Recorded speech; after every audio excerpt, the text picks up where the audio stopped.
but I done almost everything. Sleeping with a lot of men, going to the club, smoking, getting high, getting drunk.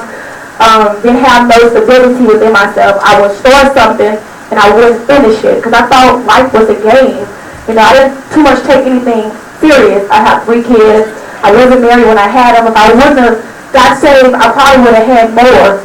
Because when you're out in the world, you don't know anything about, salvation. You don't know how to stop. When you're in sin, you want to sin. The stuff that you said you're not going to do, you're going to do. Before I got saved, a little bit before I came to Old Castle, I had my real periods. I was going to get more piercings, just doing everything. And before I came to the church, I was on the highway. I was with my best friends, and I just got paid. We was smoking, and we had some New Amsterdam. It was going really good. So I saw the van ride past, and for some reason, holiness stuck to my mind when I saw that word on the van. That's what I clued in on. And I called the pastor, and he was telling me, he said, if you come to the door, if you don't feel nothing, go right back out. So I came on a Tuesday, and when I came, it was one scripture, 1 Timothy 3:16, because I was so confused about the baptism, who was God, like who is God? And when he read that scripture, that was it for me. I knew this was the place I needed to be. And I got baptized back there in that tank. I got repented. I got baptized in Jesus' name. I got filled with the Holy Ghost with the evidence of speaking in tongues. And not only that, my beautiful first lady, Molly Watts, she's been there with me through thick and thin, teaching me how to be a young lady. You would think that I should have known that being 21 going on 22, but I had no clue about how to be a young lady. One thing that she always tell me is, ladies supposed to be seen, not heard. But when you're in the street, you just want to be heard. A lot of females, they just talk just to get attention.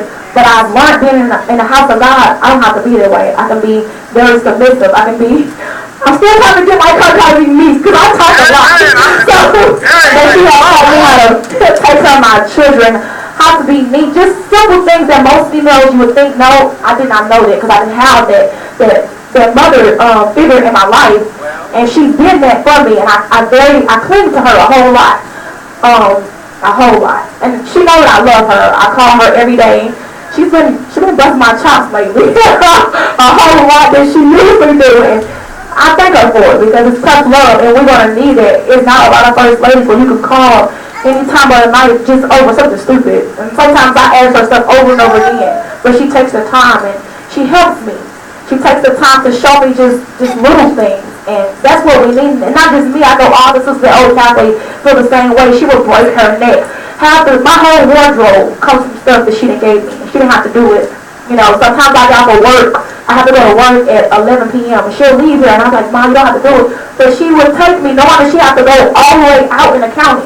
That is love. That's not love. I don't know what love is. Because most people ain't going to spend their gas to take you somewhere where they don't have to.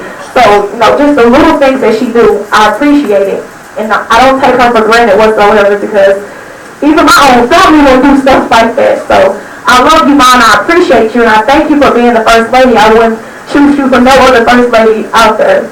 Because just look at her. She's teaching us what holiness is about. How just simple things in the church. How women supposed to sit. How you're supposed to cross their legs. How, when brothers walk in the door, you're supposed to sit down. You're supposed to be up moving, being body and everybody and stuff like that. How to mind your own business. Also, this stuff that I did not know coming into the church. And once she started telling me and teaching me, a lot of people blink to the pastor and talk about the pastor, but it takes that first lady as well. So I appreciate her, and I thank her, because if it wasn't for her, then we wouldn't be able to live past up like we would, because it's the first lady too. So I'm a little nervous, y'all. So please bear with me. But like I said, I thank you, Mom. I love you, and you can keep on doing what you're doing, sister. Amen. Amen. Come on, to the Lord.